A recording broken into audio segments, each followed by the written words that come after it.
ऊना विधानसभा क्षेत्र के अंतर्गत आने वाले नगर संतोषगढ़ में आज ऊना सदर के विधायक सतपाल सिंह सत्ती ने ग्रामीणों के साथ स्वां नदी में उतरकर अवैध खनन की स्थिति का जायजा लिया। ग्रामीणों में काफी समय से अवैध खनन को लेकर गहरा आक्रोश था। उन्होंने कई बार प्रशासन और सरकार को इस समस्या से अवगत करवाया, लेकिन उचित कार्रवाई न होने से निराश होकर उन्होंने विधायक सतपाल सिंह सत्ती से संपर्क किया। जनता की शिकायत को गंभीरता से लेते हुए विधायक सत्ती स्वयं ग्रामीणों के साथ मौके पर पहुंचे और स्वां नदी में उतरकर स्थिति का निरीक्षण किया। स्थानीय हालात का जायजा लेने के बाद विधायक सत्ती ने कहा कि जिस पैमाने पर क्षेत्र और जिले में अवैध खनन हो रहा है, उससे ये प्रतीत होता है कि इन गतिविधियों को कहीं न कहीं राजनीतिक संरक्षण प्राप्त है। उन्होंने प्रशासन से इस मामले में सख्त कार्रवाई करने की मांग उठाई और कहा कि जनता की आवाज को दबने नहीं दिया जाएगा। माइनिंग माफिया इतना दंड ना करके घूमता है। जब से जो सुक्खू जी की गवर्नमेंट आई है, कांग्रेस की गवर्नमेंट आई है, भारतीय जनता पार्टी के समय पर जहां पर IRB बनगढ़ की पुलिस लेकर के चौकियां लगाई गई थी, उसको चौकियों को हटा दिया गया। नंगड़ा से हटा दी गई चौकी, खानपुर से हटा दी गई चौकी, सनोगढ़ से हटा दी गई चौकी। जब हमने 2 बार बातचीत की तो रोना रोया जाता है कि जी हमारे पास फोर्स नहीं है। यानी IRB बनगढ़ में इतने लोग हैं, लेना ही नहीं चाहते हैं फोर्स। और दूसरा विषय इसमें यह है जो दुर्भाग्यपूर्ण है, ये तो सिर्फ एक माइनिंग, इलीगल माइनिंग की आज हम लोग देख रहे हैं। आप लोग सनोगढ़ के मैक्सिमम लोग निवासी हैं। आपके सनोगढ़ गांव के अंदर कौन सा नैतिक काम है जो नहीं होता है? कौन सा नैतिक काम है? कोई मुझे उंगली रख के बताए कि यहाँ पर सट्टा है, जहां पर चिट्टा है, जहां पर सूटे वाले हैं, जहां पर अवैध शराब बेचने वाले हैं।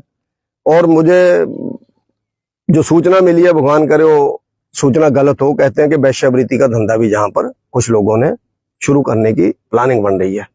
पंजाब की लॉटरी आपने 14 तारीख को देखा होगा, महतपुर में रेड पड़ी, 5 लाख रुपया पकड़ा, 13 लोग पंजाब के पकड़े, एक कांग्रेस का ऑफिस बीर उसमें पकड़ा जो लॉटरी खिलाने का काम करता है। उसकी आज भी दुकान चलती है पेखू बेल्ला में, AC लगे हुए उस दुकान के अंदर, वहां पर भी लॉटरी चलती है। और इसी तरह से जहां पर आपके जो पदाधिकारी हैं, कांग्रेस के म्यूनिसिपल कमेटी के मेंबर रहे हुए लोग हैं, नॉमिनेटेड मेंबर रहे हुए लोग हैं, वो लोग इलीगल दुकानें चला रहे हैं और अलग अलग तरह की बातें कर रहे हैं। और जहां पर दुर्भाग्यपूर्ण स्थिति ये हुई कांग्रेस के शासन में कि पुलिस को बंधक बनाया गया हिमाचल प्रदेश के अंदर पहली बार, सनोगढ़ के अंदर। और जो इतनी नालायक और नकम्मी सरकार है और लोकल कांग्रेस के नेता के इतने दबाव के अंदर चलती है, जिसको मुख्यमंत्री सुक्खू जी का भी संरक्षण प्राप्त है, कि उन्होंने पुलिस के लोगों को बंधक बनाया, SP ने उनको छुड़ाया और SP ने छुड़ाया करके जिनको पकड़ा था उनकी शाम को जमानतें होगी। अब कौन सी धारा लगाई ऐसी? अब आप बताओ हमें, आपको तो कोई भी बंधक बना लेगा। पुलिस को बंधक बना लिया, उनकी महिलाओं को बंधक बनाया जो पुलिस के पदाधिकारी थे, जो उनकी हौलदार थी या उनकी सिपाही थे। इस तरह की बेशर्मी से, मिली भगत से जो सारा काम चला हुआ है। और जहां से रोज 50, 60, 100 टिप्पर निकलते हैं और उन टिप्परों का पैसा हमारे नेताजी ऊना के जिनका संरक्षण प्राप्त है, उनको रोज सुबह हिसाब किताब हो जाता है, रोज हिसाब किताब। वरना क्या हिम्मत है कि जिस यूनिट ने, स्पेशल इन्वेस्टिगेटर यूनिट ने आपके जुआ खेलने वालों को पकड़ा, मुख्यमंत्री जी के टूर के बाद और तो क्या मिलना था, हमें एक तोहफा मिला कि मुख्यमंत्री जी के ऊपर दबाव डाला गया स्थानीय कांग्रेस के पूर्व विधायक के द्वारा, उनके कार्यकर्ताओं के द्वारा। आपके सनोगढ़ के भी गए हुए थे चिंगू मिंगू जो है 3-4 लोग, उन लोगों ने भी दबाव डाला कि हमारी तो बेइज्जती हो गई, हमारा तो इनकम मर गई, मुख्यमंत्री जी इसको यूनिट को भंग करो। और मुख्यमंत्री जी भी इतने डरपोक निकले, इतने पुराने लीडर हैं, वो 4थी बार के MLA हैं, स्टूडेंट लीडरशिप से निकले हुए हैं। उन लोगों ने इनके दबाव में आकर के उस यूनिट को ही भंग कर दिया। 17 तारीख को नोटिफिकेशन होगी कि जो CIA स्टाफ है उसको खत्म किया और जहां जहां से आप लोग आए वहां पर आप लोग ज्वाइनिंग करो। इससे बड़ा मिली बात का उदाहरण क्या हो सकता है? ऐसे एक बात नहीं है, बहुत सी बातें हैं जिसके कारण हमारे इस एरिया के अंदर पुलिस की धक्काशाही चलती है। आपने देखा होगा आपके इसी सनोगढ़ के अंदर एक फैक्ट्री लग रही है, नगर निगम के लोग हैं जहां पर बैठे हुए, नगर पालिका के लोग हैं, प्रतिनिधि लोग हैं जहां पर, जागरूक लोग हैं जहां पर। किसी आदमी को ने पूछा, सारे NOC गवर्नमेंट ने दे दिए, जब लोग जागे तब जाकर के उसका काम रुका। तो आने वाले टाइम में जो नदी ना सूख जाए, जो ऊना के लिए एक वरदान के रूप में साबित हुई है, वो नदी ना सूख जाए, उसकी लड़ाई हम लोग लड़ रहे हैं। इसमें हम सब लोगों को, आप सब लोगों का साथ चाहिए, जनता का साथ चाहिए।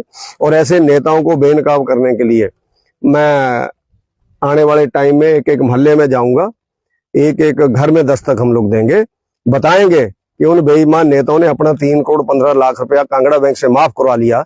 उन्ना की जनता का जितना का भी लोन है, मेरा मुख्यमंत्री से आग्रह है, मैंने अपने पूर्व एमएलए का माफ किया है, उन्ना की सारी जनता का माफ करो, उन सबका लोन माफ करो। उनका तो 3 करोड़ 15 लाख आपने माफ किया है, तो सबका माफ करो।